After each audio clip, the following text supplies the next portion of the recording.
get a credit card, get a driver's license ASAP. People that think that they will move, you move to Canada and you'll be balling, you'll be a millionaire. That's a lie. Like, hey guys, welcome to another video. If this is your first time here, welcome. Thank you so much for clicking on this video. Please make sure to subscribe and join the family. And to my returning subscribers, you know the vibes already. Thank you so much for joining again. If you haven't subscribed, please make sure to subscribe. You guys, thank you so much for all the love on the last video. Like, that video really meant a lot to me, and I'm just very grateful for the feedback that I got. Today, I have another video. You can probably already tell from the title of this video. I'm going to be talking about some tips that people need to know before they move to any country or before they come to Canada specifically. Just a disclaimer, I'm a Nigerian that moved to Canada. I moved to Canada about 7 years ago. I moved when I was 13 and now I'm 19. I spent my teenage life here in Canada. So just a disclaimer, the tips I'm going to share in this video is going to be tailored based on my experience as a Nigerian moving to Canada. But this video is honestly for anyone in any country that is moving to Canada, or you're moving to another place abroad.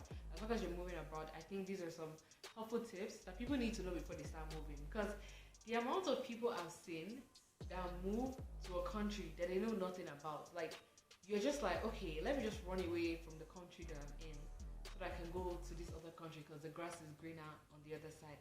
I'm here to tell you that the grass is not always greener on the other side. I want to tell people about the realities of things here and just to prepare you for your trip, because there's some people that already, they already have their visas and everything, and they're traveling soon. So I think this tips, honestly, is going to be helpful for anyone that is new. So please make sure to stick to the end of this video. Like, comment, share, and if you haven't subscribed already, please subscribe. So let's get to the video. In order for you to move to a new country, you have to be open-minded. You cannot be closed-minded about the culture. As a Nigerian that moved to Canada, Nigeria is very conservative with their views.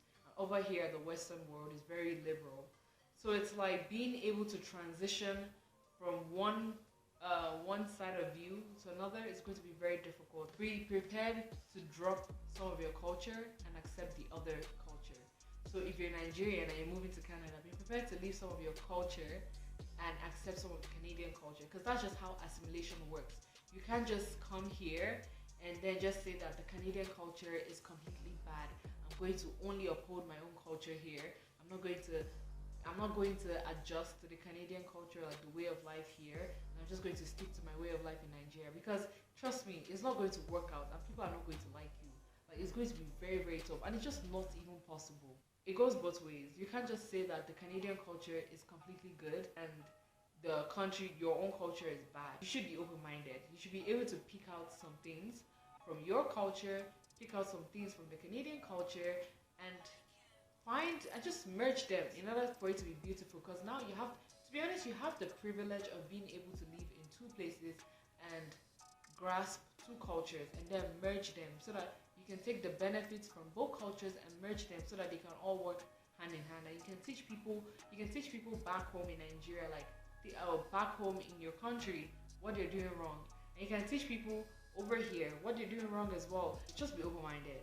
Like, don't come here and you're going to be, especially for Nigerians, you come here and you'll be saying good afternoon ma'am, good afternoon sir, and you'll be thinking people will see that as respect. Over here, people don't see that as respect. Like, they could see it as, oh, you're being very, very formal, and it is respectful, but that's just not the way of life here. If somebody says call me by my first name, they say, oh, call me Sandra. Obviously, this person might be like 10, 30 years older than you even.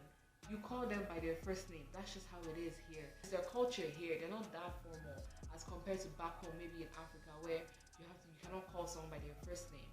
So it's like here, they're fine with it. So adjust to that. Adjust to the culture. Be open-minded.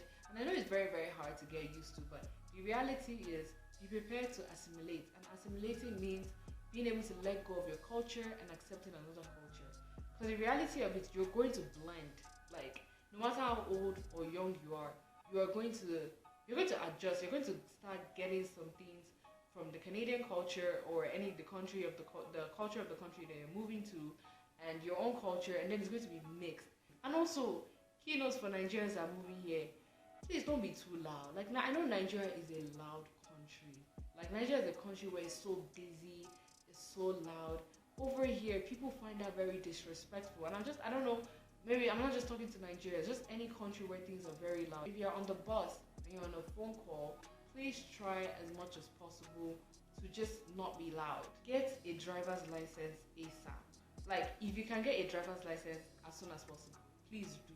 If you're very young, and let's say you're under 15 or 16, under 16 in Ontario, and you cannot apply for your G1 test yet, don't. I mean, that's fine. But if you're 16 and above, make sure that you're studying and make sure you're studying for your driver's test so that you can get it quick. The amount of people that I've seen that are like age 20 and above without a license, please people, if you're coming to Canada or going abroad, please get your driver's license, because I'm talking personally from experience here in Canada. There's so many jobs here that you will need a driver's license for, and that's the reality of it. There's so many jobs that you need a driver's license for, because there's some jobs that I wanted to apply for and they're like, do you have a valid driver's license? And because I didn't have it, I couldn't get the job. You also need to just move around. Even if you don't have a car, just get a driver's license so that you can be able to drive other people's car. You can be able to do some things. I think a driver's license just goes a long way. If you're coming and you can convert your license, please do that as soon as possible. If you don't have a driver's license in your home country, make sure to quickly get one if you're above 16 or you're 16 and above. In Canada or most Western countries, it's very individualistic as compared to other developing countries. Like, developing countries are more communal. In Nigeria, community is so important because who you know really matters. Like, you can ask somebody to, there's somebody there that could help you wash your car. There's somebody that can help you buy some things in the market. There's always somebody that could do stuff for you. Over here in Canada, Canada is a DIY country. Do it yourself. Like, a lot of things you're going to do, you need to learn how to do it yourself. When it comes to applications for your immigration papers, I know that people in third world countries are very used to agents. Over here, be prepared to do a lot of those things by yourself because it's just faster. People do things by themselves here. I'm not saying that community is not important, but learn to do things yourself.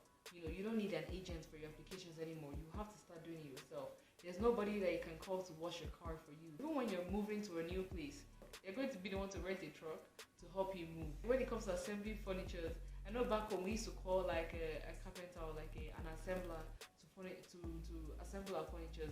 Here, to call an assembler, I think an assembler is so expensive, like $200 gone, because you want someone to assemble your bed. The services here are much more expensive as compared to third world countries, where you can just easily call somebody to wash your car for you, and they will only charge you $5. Like, here you pay money for services. Don't come here looking for people to do things for you, to get someone to assemble your furniture, to get someone to do your hair.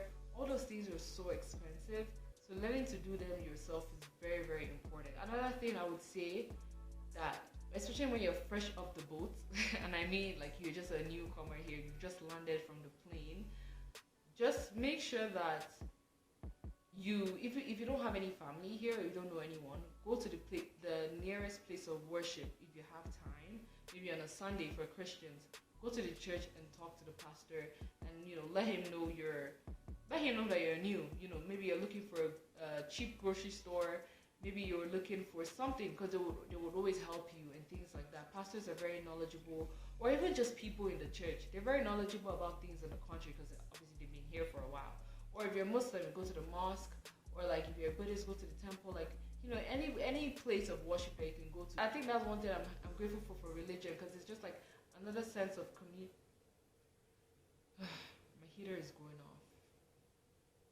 That's another thing I'm grateful for being a Christian, because it's like you can go to church and your pastor can really help you in all the can help you in times of need. Because I've seen so many people that come to Canada and they just talk to the pastor and he directs them on where to go, who to talk to, and things like that. So if you're not sure where to start from in terms of building a community, go to a place of worship if you have one. You need to understand the currency of the country that you're coming to. I remember when I moved from Nigeria to here, and I was just like, $200, what? That's so small. When you're in a third world country and our money has less value, So like obviously 1,000 naira in Nigeria is not equal to $1,000.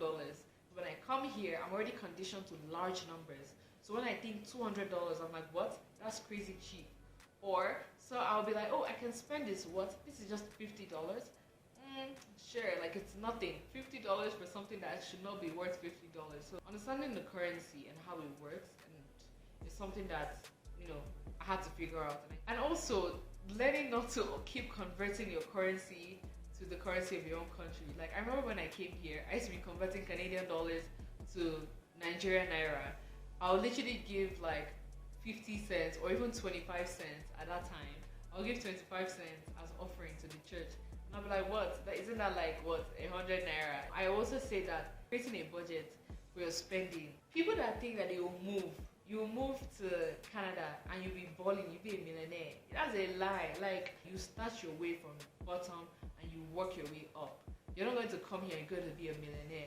One thing I would say that Canada or abroad countries or Western countries can provide for you is basic needs. They, most of the time, if you can afford to come to Canada, that means you can afford, you're basically paying for your basic needs. Something that maybe you might struggle with in Nigeria or something. But like you have water, you have electricity, you have shelter. Things like that. And that's the bare minimum. Like that's really, really the bare minimum. Other than that, you have to build your way up. At least you're comfortable. Like you can at least survive. When you come here, let's say you start working, which most of the time is not the case. Most immigrants, sometimes they already have a job and they move. But some people come here and they don't have a job. Or maybe they're starting with a minimum wage job. When the money starts coming, they're already like, oh my god, I'm going to be getting dollars, and they're converting it to their home country, and they're like, oh, I'm going to be rich, I'm going to send money to my family. Let's say that you're working minimum wage job, maybe like $20 per hour, and maybe you're getting like what, 2,000 every 2 weeks. Rent is like 1K. You would have groceries, you would have utilities, that's your water, your electricity, maybe heating, you would have phone bills, you have internet, you would have maybe car, maybe you're paying car insurance and things like that. All those bills will add up. And if you're not careful, that money flies. Like over here in abroad, money flies because it's a credit-based system. Like you need to understand how the economy works. Like here is credit-based. It's not like Nigeria where you just buy things outright and you're done. Like here, you're paying constantly every month. You're paying. Like you have to budget carefully and just not be spending crazy. You walk outside and if you're not careful, $200 out of your account. Get a credit card. Please, people. Like this country, as much as some people can be like, oh, why would I don't like the credit system because obviously we're not used to it back home. We're not used to credit cards and stuff like that.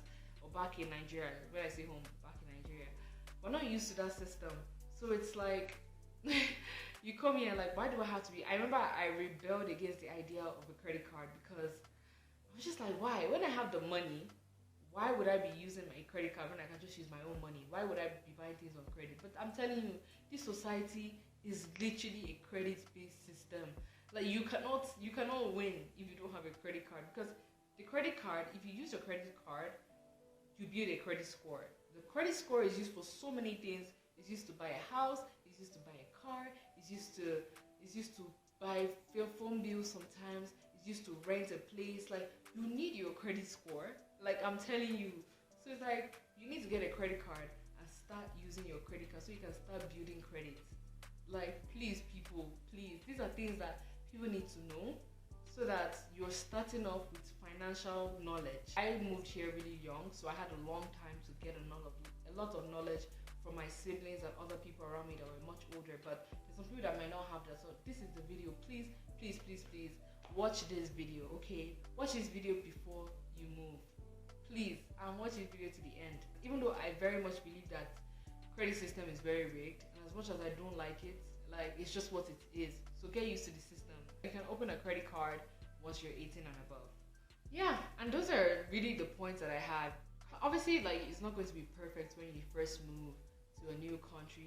You obviously still have a period of figuring it out, but I just really hope that this knowledge just gives you a bit of a head start into your life here, and like just helping you to start up and save a lot of time in terms of figuring it out.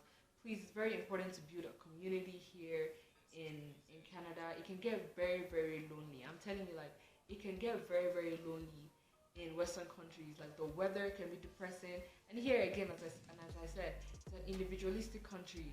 So people are trying to fend for themselves. Like, and I know there's a community, but still, like, it's more like people are trying to fend for their families. Like, it can get really, really lonely, especially during winter times and things like that. Ask questions, meet people, get to know them, ask them what is the cheapest grocery store here, so that you can save money. Where is the best place to get this? Where is the best place to get that? All those things. Where can I get a job? It's very, very important to network and build your community. Network, build a community so that you can find good jobs. You can, save money. You can just have more knowledge and like better resources. Share this video with anyone that you feel like will benefit from this video. And thank you so much for sticking to the end of this video. If you made it all the way here, I'm so happy and I'm so proud of you for making it to the end of this video. Make sure to share, like, comment, subscribe. Thank you so much for watching, and I'll see you in my next